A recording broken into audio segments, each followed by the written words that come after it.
Bom, pessoal, nós vimos então que quando a gente trata de respiração celular e também várias outras reações que existem no nosso organismo, nós vamos ter essas reações em que a gente tem essa transferência, perda ou ganho de elétrons.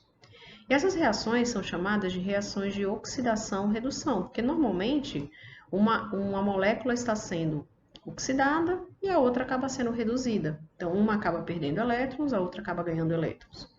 Nós podemos ter tanto essa perda ou ganho de elétrons realmente, ou a gente pode ter somente uma molécula que acaba sendo mais eletronegativa do que a outra. Então, os elétrons acabam ficando, digamos assim, dentro das órbitas, né, dos elementos químicos, eles acabam se posicionando, né, mais próximo de um determinado elemento do que o outro. Então, um acaba sendo mais eletronegativo do que o outro.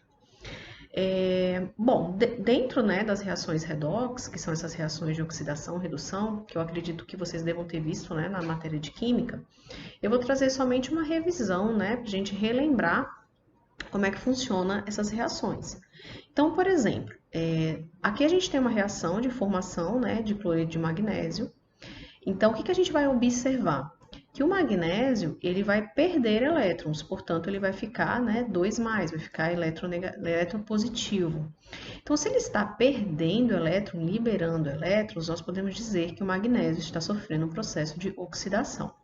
Em contrapartida, o cloro ele acaba ganhando esses elétrons, então ele sofre um processo de redução.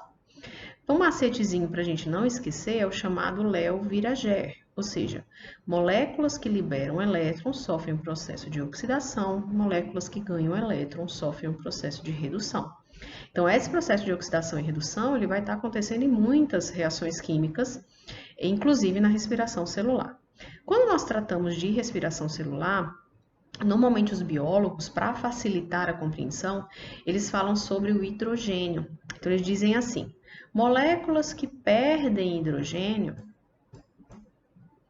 né, normalmente elas estão liberando seus elétrons, então moléculas que liberam hidrogênio sofrem um processo de oxidação. Então, neste caso, a glicose, nós podemos dizer que dentro dessas reações redox, ela está sofrendo um processo de oxidação.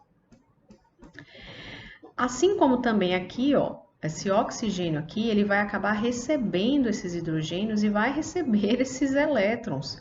Nós vamos ver que no final da cadeia respiratória, o oxigênio acaba recebendo esses elétrons da cadeia transportadora de elétrons, formando água.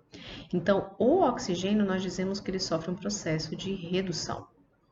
Então, aqui nós vamos ter a glicose sofrendo um processo oxidativo e o oxigênio sofrendo um processo de redução. Então, esse hidrogênio, ele acaba vindo aqui, ó, para essa moléculazinha de água. Então, dessa forma, somente uma forma da gente relembrar, né, o que seriam essas reações de oxidação e redução. Agora abaixo a gente vai entender qual é a importância disso. Porque essa movimentação de elétrons ela é tão importante na respiração celular.